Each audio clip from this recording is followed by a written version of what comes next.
Chers amis abonnés, bonjour. Ravi de vous retrouver. Nous sommes aujourd'hui le dimanche, exactement le dimanche 7 mai, date d'enregistrement de ce podcast. Alors, je vous fais un podcast parce que le thème de celui-ci ne nécessite pas une animation vidéo. Comme ça vous offre un petit peu plus de souplesse pour écouter cet enregistrement.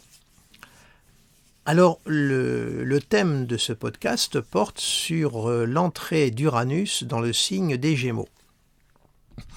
Alors, en effet, j'ai reçu des messages de beaucoup d'entre vous qui me demandaient de jeter un regard sur Uranus dans le signe des Gémeaux. Alors, il est vrai que je l'avais un petit peu abordé implicitement lors de ma grande analyse de l'entrée de Pluton dans le signe du Verseau, puisque comme vous le savez, on ne peut jamais traiter une planète totalement isolément, il faut toujours la replacer dans son contexte, je dirais, cosmique, et voir quelle relation la planète entretient avec ses partenaires de bureau cosmique, si j'ose dire.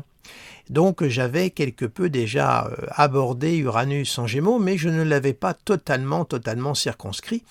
Donc aujourd'hui, j'ai donc décidé de vous parler exclusivement d'Uranus dans le signe des Gémeaux. Alors tout d'abord, je vais vous présenter d'une façon assez succincte la planète Uranus, puisque c'est de celle-ci dont il va être question. Alors l'élément de cette planète est le feu. Son domicile, son signe de maîtrise est le signe du Verseau. On dit que cette planète est exaltée en Scorpion. Personnellement, les exaltations des planètes lentes, je suis toujours très réservé, mais je n'exclus pas la valeur de cette maîtrise. Alors la psychologie de cette planète. Eh bien, Uranus, si vous voyez le glyphe, c'est évasé vers le haut et puis ça se rétrécit vers le centre pour s'ouvrir à nouveau vers le bas. Donc, il y a chez Uranus, dans la psychologie d'Uranus, le besoin irrépressible de se démarquer pour imposer ses propres valeurs. D'où parfois une inflation du moi, dans le cas où l'astre serait vécu dans ses penchants excessifs. Par voie de conséquence, il signe un caractère individualiste, très indépendant, n'aimant pas traverser dans les clous, c'est lui qui plante les siens de clous. Forte charge donc en impulsivité et parfois en violence soudaine. Forte concentration, solidement fixé sur son objectif. Dans la tendance faible, cela peut donner du sectarisme, une étroitesse de vue, le sujet est animé d'une volonté radicale ne supportant aucune entrave, d'où son côté extrémiste. À ceci s'ajoute une passion ardente conduisant la personne à se dépasser, à se révolter, à se dresser contre l'ordre, la tradition, les acquis, etc. Cet astre fonde donc les révolutionnaires pour le meilleur ou le pire, selon les circonstances. Il y a donc, vous l'aurez compris, un refus du conformisme, des voies toutes tracées, un besoin de se frotter à l'inconnu, de découvrir, de bouleverser pour changer l'ordre des choses. Ce qui fait dans le côté constructif des pionniers, des inventeurs de génie qui font progresser l'humanité. Dans le côté négatif, ça donne des marginaux, sans point d'ancrage, incontrôlables et animés par des actes irrationnels pouvant conduire au pire. Bien entendu, la provocation, le désordre pour faire bouger, secouer l'ordre des choses est dans les attributs d'Uranus. Il ne recule pas, il avance, c'est sa fonction. Il se sent poussé, animé par une forte conviction, comme le sentiment d'avoir une mission à accomplir. En valeur d'énergie, c'est la puissance verticale qui s'élance et trace sa propre trajectoire. On le rattache dans la mythologie à Ouranos, le dieu du ciel. mais on le rattache également au mythe de Prométhée. Voilà pour la présentation très succincte des fondamentaux de la planète Uranus. Alors maintenant, passons à une vision plus globale d'Uranus sur le plan collectif, sur le plan mondial. Uranus, donc, va faire son entrée dans le signe des Gémeaux d'ici quelques petites années, puisque de toute façon, il va très très vite arriver. Je vais vous donner les dates dans quelques instants. Mais la dernière fois où Uranus a fait son entrée dans le signe des Gémeaux, la dernière fois la plus proche de nous, ça remonte au 15 mai 1942. Il était à 0 degré du signe du Gémeaux, mais le 15 mai 1942, il était conjoint à Saturne. Il y avait le cycle Saturne-Uranus qui était à 0 degré des Gémeaux, au trigone de Pluton et au sextile de Neptune. 1942, je ne pense pas qu'il soit nécessaire de vous rappeler à quoi ça correspond dans notre histoire. C'était la période de la Seconde Guerre mondiale. 1942 a correspondu également année des grandes rafles. Bref, c'est une mémoire sombre qui correspond très très bien au cycle Saturne-Uranus, qui est un cycle sec, de concentration. Souvenez-vous que nous avons vécu ce cycle en carré lors du confinement et lors de la pandémie. On a eu une petite idée de ce que ces deux planètes, quand elles rentrent en contact l'une avec l'autre, ce qu'elles peuvent engendrer sur un plan collectif. Sur un plan... Alors, une chose que je voulais vous dire, que je ne vous ai jamais dite, c'est qu'il faut faire une grande distinction entre la manière, le qualitatif d'un cycle sur le plan individuel et sur le plan collectif, c'est-à-dire mondial. On n'est plus du tout dans les mêmes registres. Le soleil, sur le plan individuel, va signer le cœur, va signer votre conscience. Sur le plan collectif, il va signer le pouvoir, le roi, l'autorité. Et il en va de même pour toutes les autres planètes. La Lune, c'est ce qui signe notre inconscient, notre part de sensibilité, de rêve. Et sur le plan mondial collectif, ça signe le peuple. Vous voyez, donc, il faut toujours avoir présent ceci à l'esprit de manière à ne pas commettre de confusion dans l'interprétation. Alors là, maintenant, je suis vraiment sur le plan strictement mondial. Et donc, le cycle Saturne-Uranus, là, qui s'était créé donc le 15 mai 1942, au trigone de Pluton, c'était vraiment un cycle très très sombre et très très noir. Et le cycle Saturne-Pluton, avec le relais de Neptune, marque bien l'ordre noir qui était le nazisme. Et Saturne-Uranus, principe sec, il n'y a pas du tout de sensibilité, les affects sont bottés en touche. Bref, c'était une période froide et très très sombre qui se dessinait. Bon, là à présent, Uranus va faire son entrée dans le signe du Gémeaux, déjà le 7 juillet 2025. Uranus va humer l'ère des Gémeaux le 7 juillet 2025, puis ensuite, il va entamer de nouveau sa phase de rétrogradation. Il va donc revenir encore dans les derniers degrés du signe du Taureau. Et ensuite, le 25 avril 2026, il entrera définitivement dans le signe des Gémeaux. Donc retenez, première entrée le 7 juillet 2025, Uranus va humer l'ère des Gémeaux, puis ensuite il revient encore dans le signe du Taureau pour entrer définitivement le 25 avril 2026. Voilà pour, je dirais, son transit sur le plan de la temporalité. Maintenant, quelle nature va avoir cet Uranus dans le signe des Gémeaux ? Actuellement, à l'instant où je vous parle, nous sommes au mois de mai 2023, Uranus est dans le signe du Taureau. Uranus est une planète de feu. Sa fonction, c'est l'ascension, la verticalité. N'oubliez pas qu'il est le dieu du ciel. Il est dans la terre du Taureau. C'est comme si nous avions une fusée prête à décoller, mais qui ne décolle pas encore.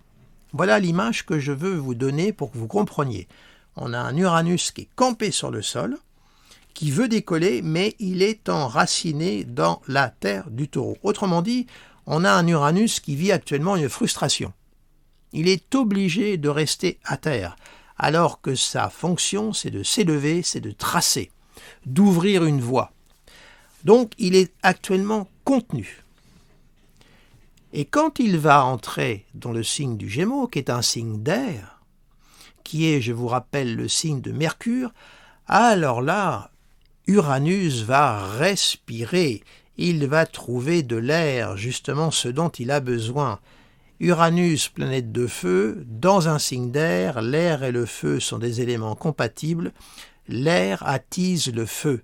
Donc Uranus va être en pleine possession de ses moyens, il va respirer, il va se sentir totalement libre et à son aise d'évoluer, et en plus, sous la maîtrise de Mercure, Gémeaux qui marque la mobilité, la rapidité, la vélocité. Bref, on va avoir un Uranus qui va être fou de joie.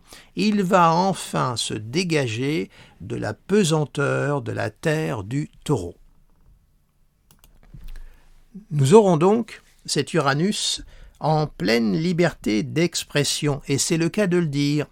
La liberté d'expression, parce qu'on est dans le signe des Gémeaux, qui est le signe de la parole, du verbe, de la transmission, de la communication, du logos, si j'ose dire.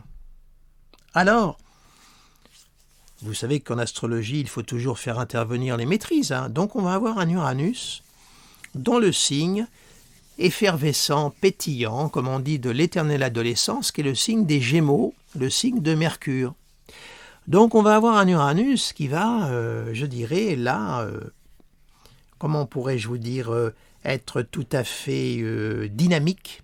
On va avoir un Uranus nerveux, prompt, rapide. Et évidemment, le signe des Gémeaux, c'est le signe qui régit tout le monde de la communication, le monde des médias, le monde de la transmission, pour résumer ma pensée. On peut donc s'attendre, puisque Uranus marque les changements, il marque les révolutions, les bouleversements, c'est l'éruption, c'est la part d'inconnu qui nous dégringole dessus, ne l'oublions pas. Gardons toujours présent à l'esprit la part d'inconnu qui se dresse toujours devant nous, et Uranus, c'est précisément la planète qui nous confronte à cette part d'inconnu qui soudain surgit.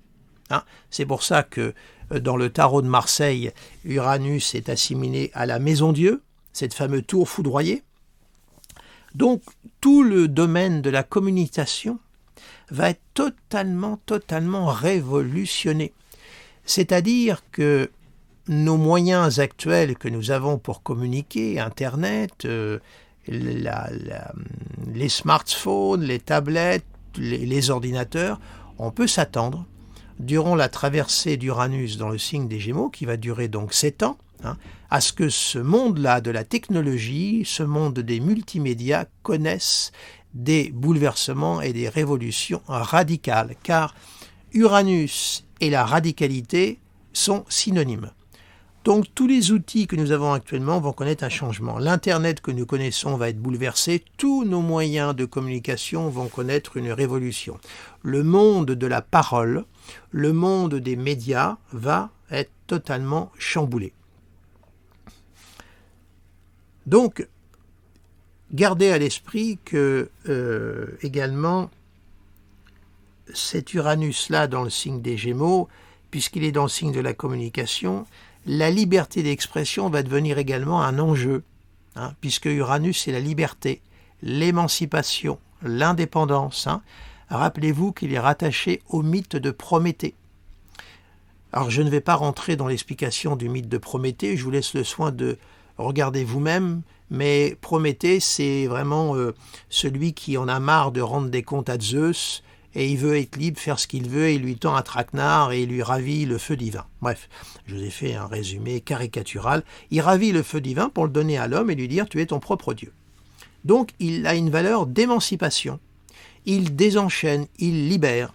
Et donc il va libérer la parole. Donc la liberté d'expression va devenir un enjeu, un combat. Il va y avoir là aussi quelque chose qui va se manifester sur ce plan-là. On sait très bien que la liberté d'expression actuellement, elle est plus ou moins bâillonnée, et quand je dis plus ou moins, c'est un doux euphémisme. On sait très bien que tous les journaux sont complètement sous contrôle. Bref, donc là, ça va certainement être dans les années qui viennent un enjeu et une lutte capitale. Enfin, Uranus dans les Gémeaux, eh bien c'est aussi la jeunesse. Et oui, c'est l'adolescence, c'est la jeunesse. Uranus, planète de la révolution, rentre dans ce signe des Gémeaux.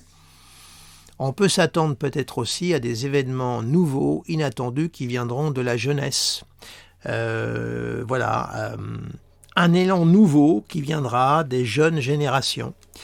Les enfants qui naîtront durant cette traversée d'Uranus en Gémeaux, par exemple, eh bien, il sera intéressant de suivre leur évolution parce qu'ils seront certainement porteurs d'éléments que pour l'instant nous ne pouvons pas encore traduire puisque nous ne sommes pas porteurs, enfin tout au moins moi qui vous parle, je n'ai pas Uranus en Gémeaux. Mais tout au moins, ces enfants qui naîtront là durant ces années vont être porteurs de cette signature planétaire en Gémeaux, donc ils seront porteurs d'une nouvelle façon de communiquer, de parler, même de penser, puisque n'oubliez pas que Mercure régit aussi la pensée, la réflexion. Alors pourquoi est-ce que j'insiste sur le côté transformation, bouleversement dans le monde des communications, des multimédias? Eh bien parce que l'importance toujours des maîtrises, Uranus en Gémeaux va avoir, lui, Uranus maîtrise sur Pluton, parce que Pluton, à ce moment-là, à partir du 25 avril 2026, sera rentré en Verseau. Or, Uranus est la planète qui a maîtrise sur le signe du Verseau. Par conséquent, étant donné que Pluton sera en Verseau, Uranus sera maîtrise sur Pluton. Pluton va être obligé de s'adapter aux diktats d'Uranus. Et puis Uranus va être obligé, et puis le Verseau, donc Uranus va être obligé d'accepter également la présence de Pluton. Et Pluton, qu'est-ce que c'est? Eh bien, c'est aussi la mort et la régénération. Et Uranus et Pluton vont former un trigone à ce moment-là, qui est un aspect harmonieux. Autrement dit, ils vont pactiser, ils vont être très très bien ensemble. On va avoir quelque part Prométhée et le docteur Faust, si j'ose dire. Je fais des grands raccourcis avec les mythes. Le docteur Faust est un mythe moderne. Vous avez tous lu, enfin, entendu parler du Faust de Goethe. D'où après l'intelligence faustienne qu'on rattache à Pluton et au signe du Scorpion. Donc Uranus du Gémeaux va envoyer un trigone à Pluton en Verseau avec le fait qu'Uranus aura contrôle également sur Pluton. Or Pluton, c'est le bouleversement total, c'est la mort et la renaissance totale. Donc on peut s'attendre là à des bouleversements radicaux et qui vont être spectaculaires. Évidemment, ça touchera tout ce qui va être lié au domaine de Pluton. Donc là, je vous renvoie au podcast que j'ai fait sur Pluton en Verseau. Je ne vais pas revenir dessus parce que je vais me répéter.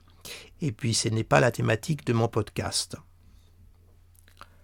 Mais maintenant, je vais aller plus loin dans mon propos. Parce que Uranus, Pluton, évidemment, vont être double sextile de Neptune en Bélier. Et Neptune, c'est le côté universel. Uranus, c'est le singulier, Neptune, c'est le pluriel. Uranus, c'est je, et Neptune, c'est nous. Donc Uranus, Neptune vont être en sextile, avec également Pluton. Donc tout ceci va avoir un effet sur le plan mondial. Et Neptune, c'est la diffusion, c'est la propagation. Donc toute cette révolution va être à l'échelle planétaire. Ça ne va pas être uniquement un pays, un petit bloc, ça va être planétaire. Cela va se répandre. Ça va avoir une valeur de contagion. Alors Uranus, dans le signe des Gémeaux, eh bien maintenant je viens au cœur de mon propos, ça va être également le développement de plus en plus important de l'intelligence artificielle, du transhumanisme et du métavers. Alors oui, je sais, cela fait très très longtemps que j'en ai parlé dans mes interventions vidéo. Pour ceux qui me suivent, vous avez noté que j'en ai souvent parlé. Et je vais ouvrir une petite parenthèse. Il y a maintenant, écoutez, ça fait maintenant 12 ans, je me souviens que, Je vous parle un petit peu de moi, mais ce n'est pas hors sujet, hein, vous allez comprendre les choses. Et la synchronicité qu'il existe quelque part aussi entre soi et les événements.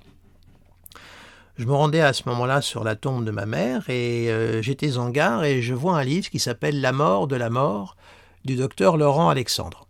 Alors moi, qui ai une forte dominante plutonienne dans mon thème, vous imaginez qu'un tel titre, ça a tout de suite titillé ma curiosité. Je me suis donc emparé de ce livre, je l'ai acheté et je l'ai lu dans le train.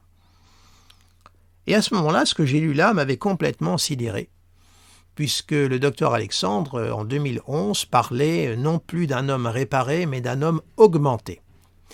Et ce que j'avais vu là m'avait sidéré, m'avait semblé dément, et je m'étais fait la réflexion suivante, oui, ce monde aura vraisemblablement lieu un jour, mais je ne le verrai pas, parce qu'avant que ça arrive, il va s'écouler des siècles et des siècles. Mais reste qu'une petite brèche s'était ouverte en moi.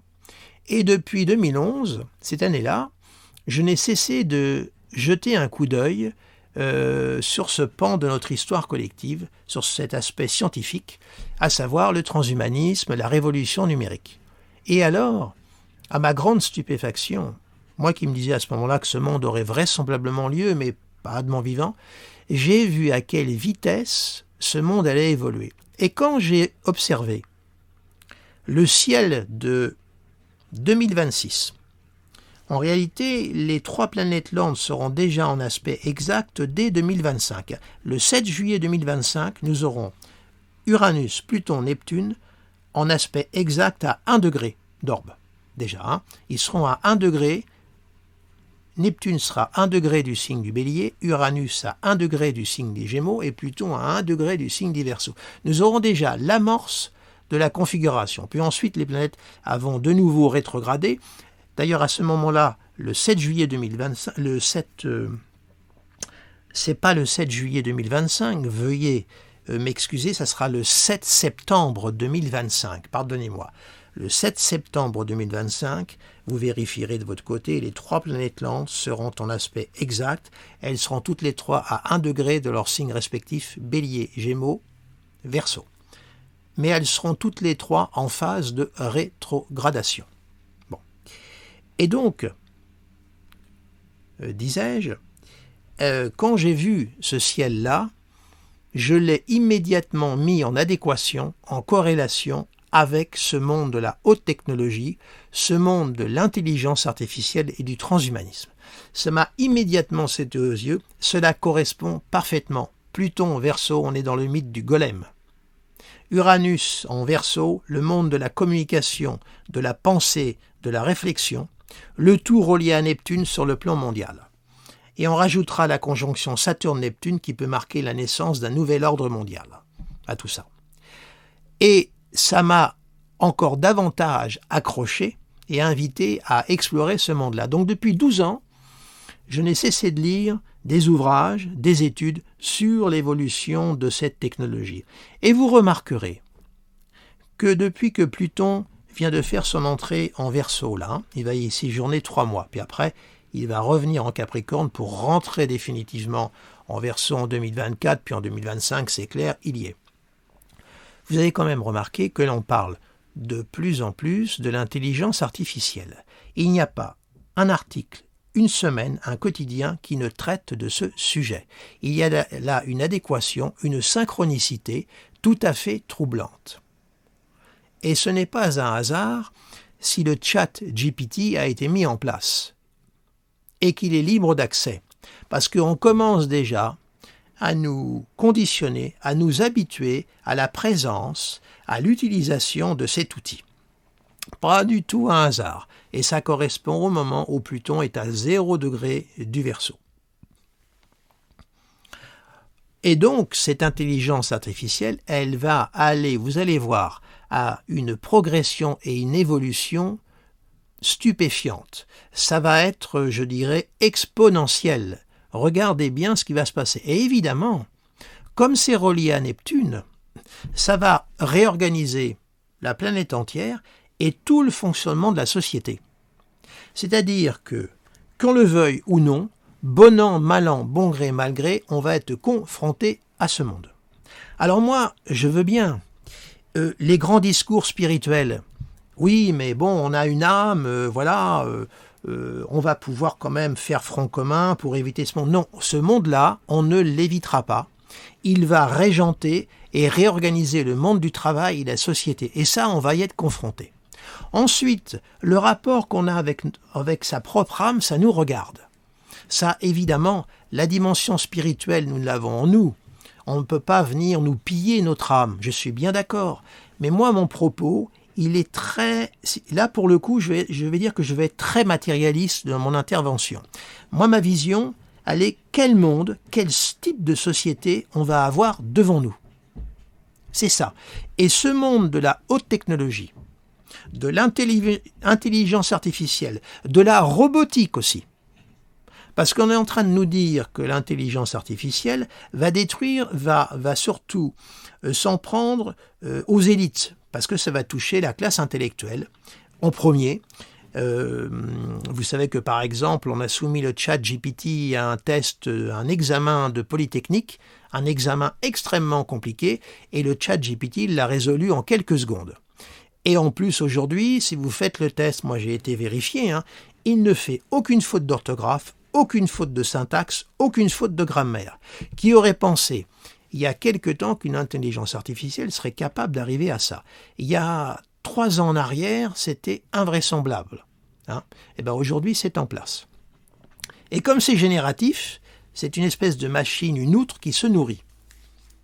Alors évidemment, on me rétorquera que c'est une machine qui a besoin de l'homme, puisque c'est l'homme qui la nourrit. Eh bien oui, c'est bien là le paradoxe. C'est l'homme qui, dans son esprit génial, est en train de créer une machine qui va peut-être, au fil du temps, être son égal et peut-être même le dépasser.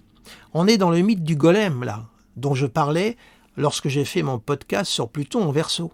Sauf que le Rabbi Love, lui, il a la possibilité de retirer la première lettre du mot Emet, le E, qui veut dire, et de laisser le mot Met, qui veut dire mort, et de détruire sa création.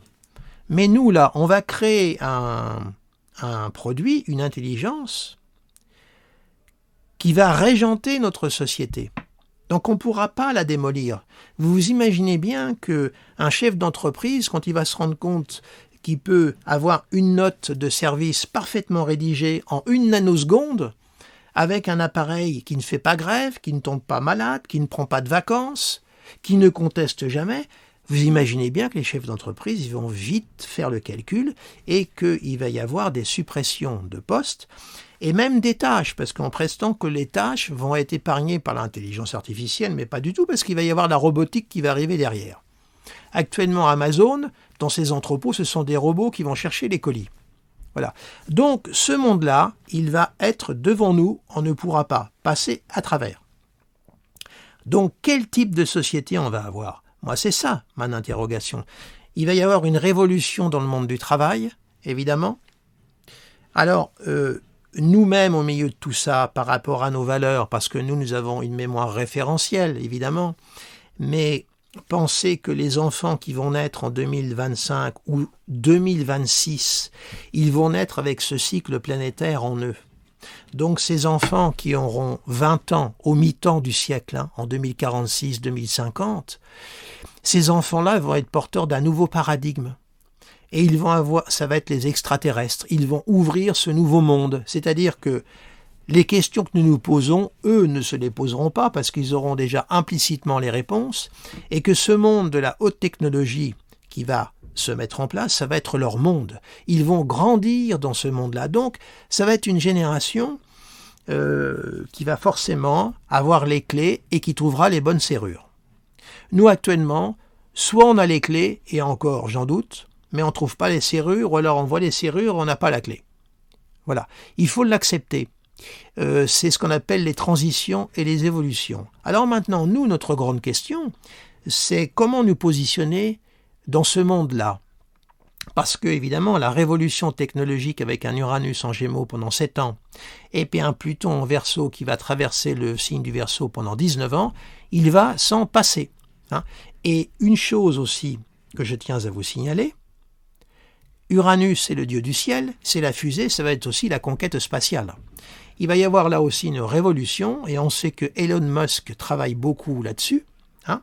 Elon Musk a été effrayé, le pauvre petit, par les capacités de l'intelligence artificielle et qu'a demandé un délai, un break. Non mais ça prête à rire. Vous voyez, même lui a été dépassé par sa machine. On est bien dans le mythe du golem. Hein.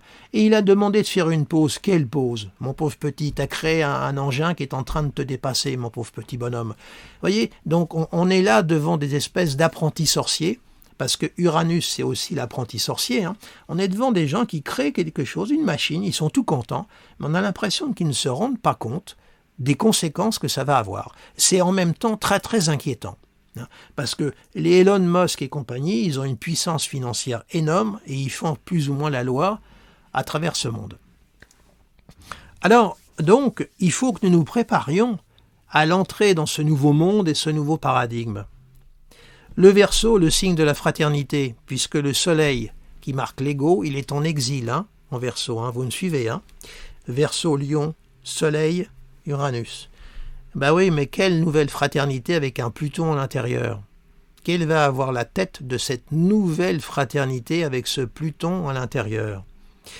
Il va y avoir là aussi comment vous dirais-je, on peut s'attendre à des moments difficiles, on peut s'attendre à des moments également malgré tout sombres, hein, parce que Pluton tout de même c'est mort et renaissance. Hein. C'est une planète qui nous met à l'épreuve, qui nous confronte à la barrière de la vie et de la mort. C'est pour ça que Pluton, c'est la planète de l'initiation dans son acception supérieure.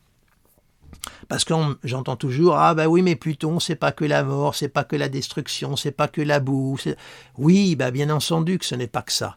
Mais qui va avoir aujourd'hui l'impudence de me dire qu'on vit le Saturne supérieur, hein, le Saturne de la sagesse, de la réflexion, de la maîtrise. On est dans le Saturne justement de la pauvreté, de la réification, de la sécheresse.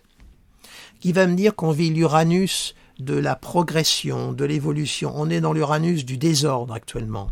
Qui va me dire qu'on vit le Neptune de la haute spiritualité. On est dans le Neptune des fausses spiritualités, de la confusion, du mélange des genres, de l'opacité.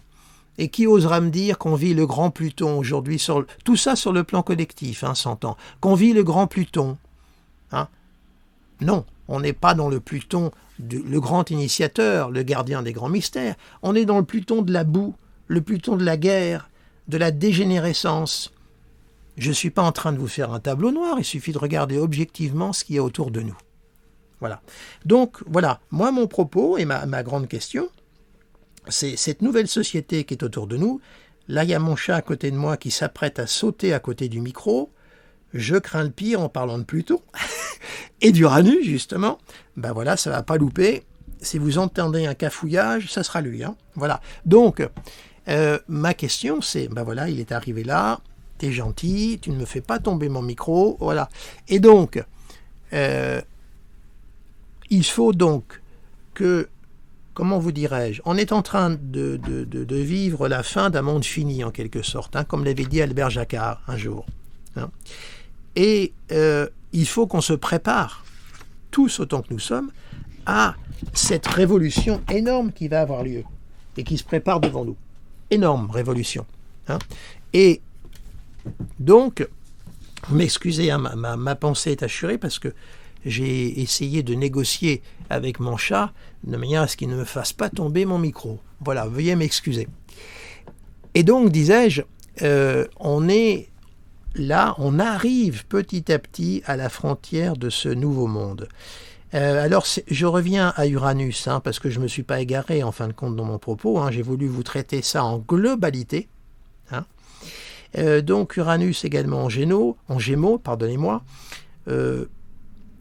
Donc, sous la maîtrise de Mercure, ça va être aussi notre façon de penser et de concevoir ce nouveau monde.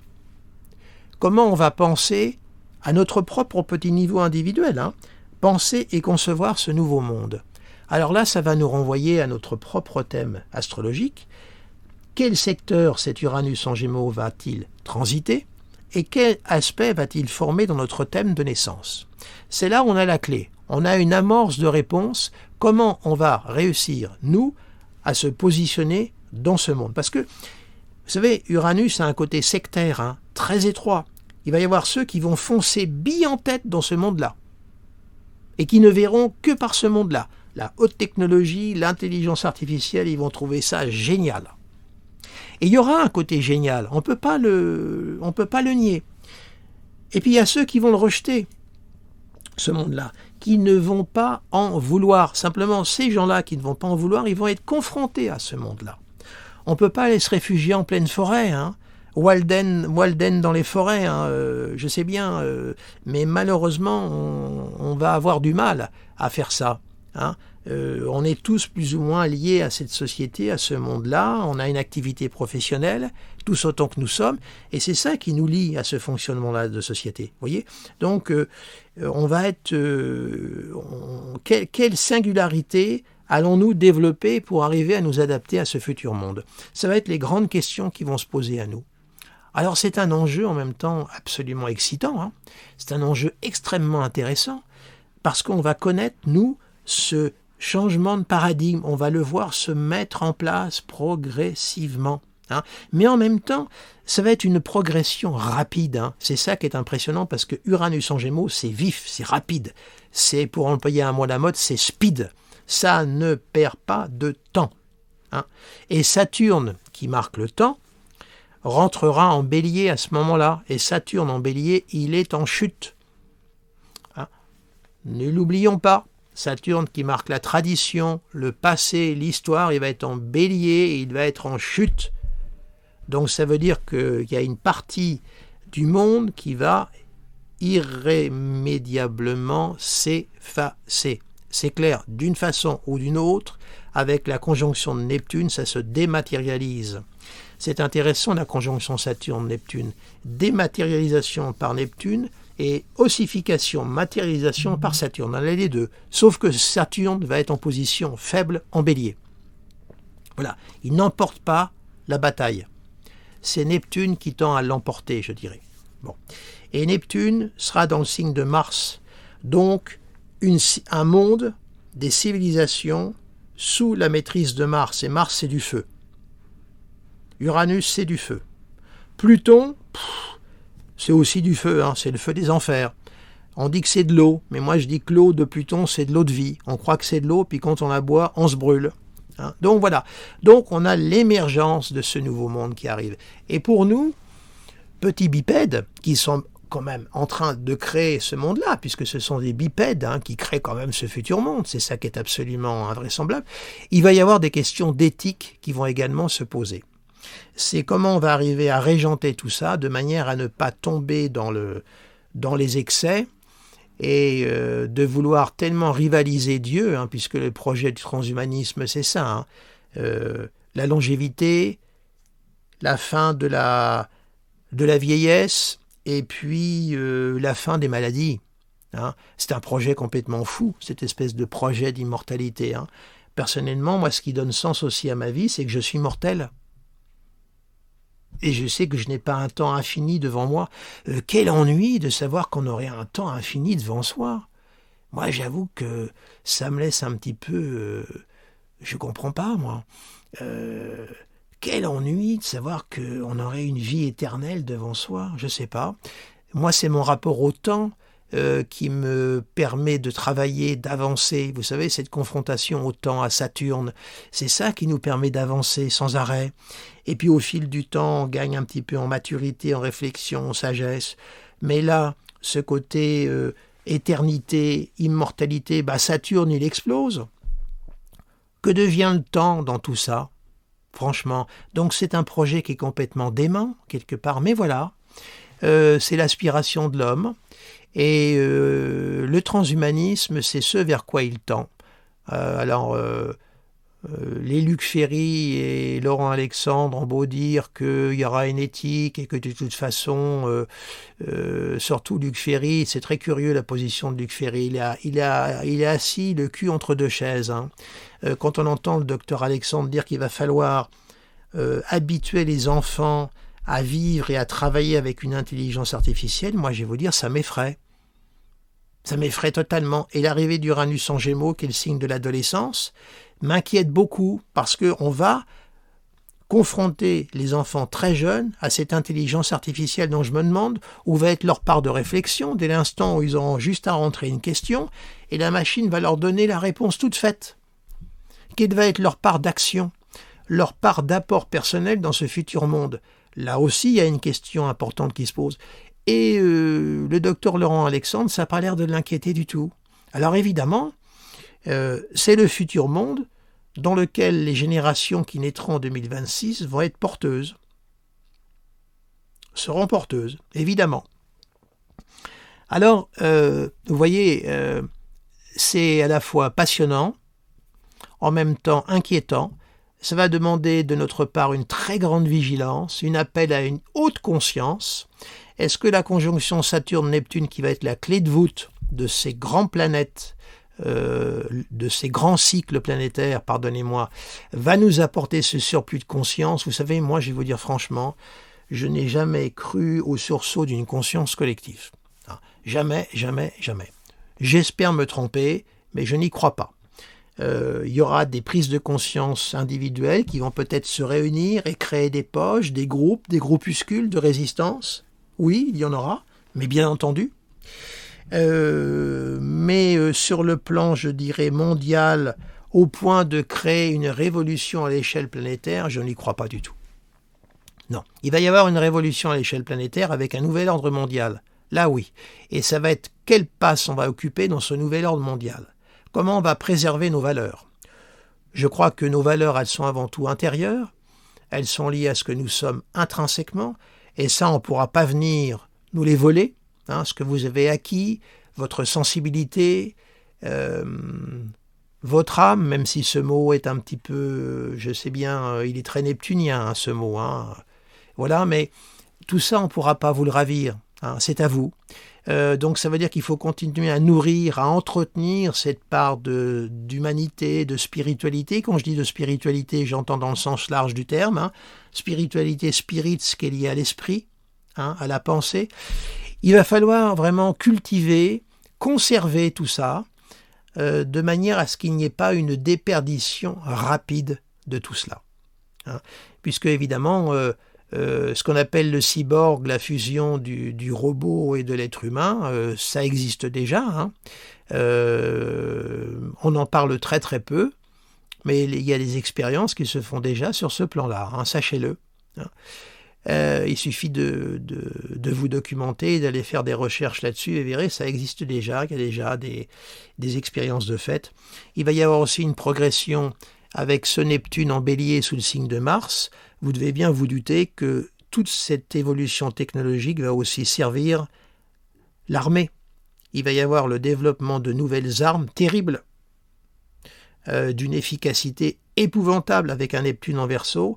Vous imaginez la précision, l'efficacité que les nouveaux armements vont avoir. Là aussi, on rentre vraiment dans un monde nouveau. Alors, il est vrai qu'il va y avoir un équilibre qui va s'installer, je pense, sur le plan mondial.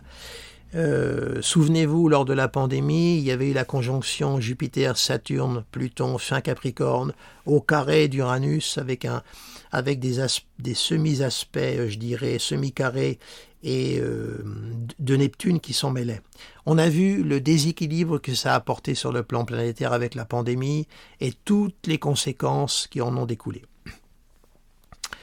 2026, toutes les planètes vont être alignées de façon harmonique. Donc il va y avoir un équilibre. Je pense que on va arriver dans ce monde multipolaire. Je vous renvoie à un article que j'avais écrit là-dessus. Il va y avoir un équilibre qui va s'établir. Sinon, on va arriver à une catastrophe planétaire terrible. Donc je pense que tous les grands de ce monde, tous les financiers, n'est-ce pas, nos grands penseurs, n'est-ce pas, qui pensent que par la métière, vont se dire qu'ils n'ont rien à gagner à faire exploser la Terre. Donc ils vont se mettre autour d'une table et ils vont se mettre d'accord sur des intérêts en commun. Après nous, comment les cartes vont être redistribuées, on verra bien. Mais il est possible que le cycle Saturne-Neptune apporte cet équilibre. Saturne-Neptune, c'est un cycle très sombre. On est en bas, ce sont les démunis, la majorité silencieuse qu'on veut étouffer. Elle va bénéficier de l'apport harmonique des planètes Uranus et Pluton. Donc il est possible qu'il y ait un mieux dans la vie des personnes démunies aujourd'hui qui ont du mal à vivre, qu'on établisse un équilibre pour que l'économie et que la machine continuent de tourner. Bien évidemment, ça sera toujours dans ce but-là. Vous savez, les maîtres mots, c'est pour votre bien et pour votre sécurité. On n'a pas fini de l'entendre, tout ça. Bon, donc, ça va être les mots-clés. Alors, il va y avoir un équilibre qui va s'instaurer. Mais maintenant, quelle va être la valeur humaine de ce nouveau monde? Moi, c'est la question que je me pose.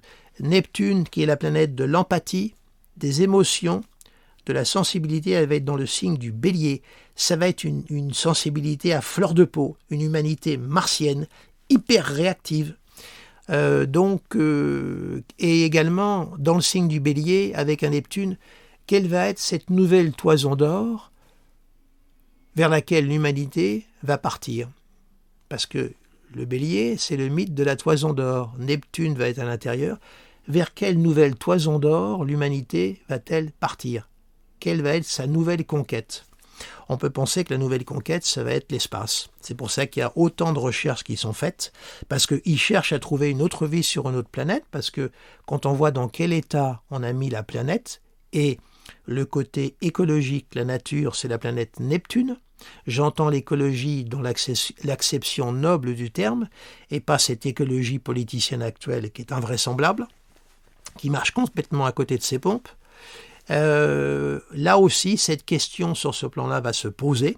Donc on a des enjeux devant nous qui sont considérables. Voilà. Eh bien, écoutez, je vais arrêter ici mon bavardage. Je suis parti un petit peu en roue libre. J'espère que j'ai été à peu près assez clair avec vous. Je me suis laissé aller à ma libre inspiration. Je me suis laissé porter. Moi, je regarde ce nouveau monde avec une grande curiosité. Je vous dirais que je ne suis ni optimiste ni pessimiste. Je suis, moi, comme les Grecs, je suis un tragique. Je vois les choses. Alors, tragique dans les Grecs, c'est ça. C'est on va dire, la dialectique entre le pessimiste et l'optimiste. Je vois ça. J'essaye d'avoir la vision la plus froide possible. J'essaie de voir les côtés positifs et puis les côtés qui vont être absolument critiques dans ce nouveau monde-là.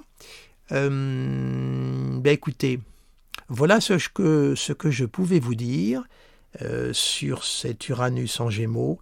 J'ai dû forcément oublier des choses, parce que, vous savez, le symbole est polymorphe, il est d'une grande richesse. Et puis, il y aura forcément l'éruption de choses nouvelles qu'on ne peut pas du tout traiter aujourd'hui. Rappelez-vous, reportez-vous 33 ans en arrière. Internet n'existait pas, il arrivait à ses premiers balbutiements, le smartphone n'existait pas. Regardez en l'espace de 30 ans l'évolution insensée qu'on a connue. Regardez comment Internet a complètement reconfiguré le monde. Et puis ce qu'on appelle les réseaux de communication ont changé aussi les rapports humains. Voyez comment ça a été vite, comment ça s'est installé dans nos vies et comment nos vies sont rattachées et dépendent de ça. Voyez, je vous fais actuellement cet enregistrement grâce à Internet et aux technologies nouvelles des multimédias. Il y a 30 ans en arrière, je n'aurais pas pu vous faire ce podcast. Les podcasts, d'abord, n'existaient pas. Et là, il va y avoir encore des nouveaux outils qui vont sortir. Il va y avoir une révolution prodigieuse sur ce plan-là. Mais après, reste à savoir comment ces créations nouvelles vont être utilisées, pour organiser la société, et nous, de notre côté, ce que nous allons en faire. Voilà, c'est toujours la même chose. Et ça nous ramène à notre propre conscience. Voilà, eh bien écoutez, je vous remercie de votre attention, je vous souhaite un très très beau dimanche, j'arrête ici mon bavardage sur Uranus dans le signe des Gémeaux, et je vous dis à très bientôt. Au revoir.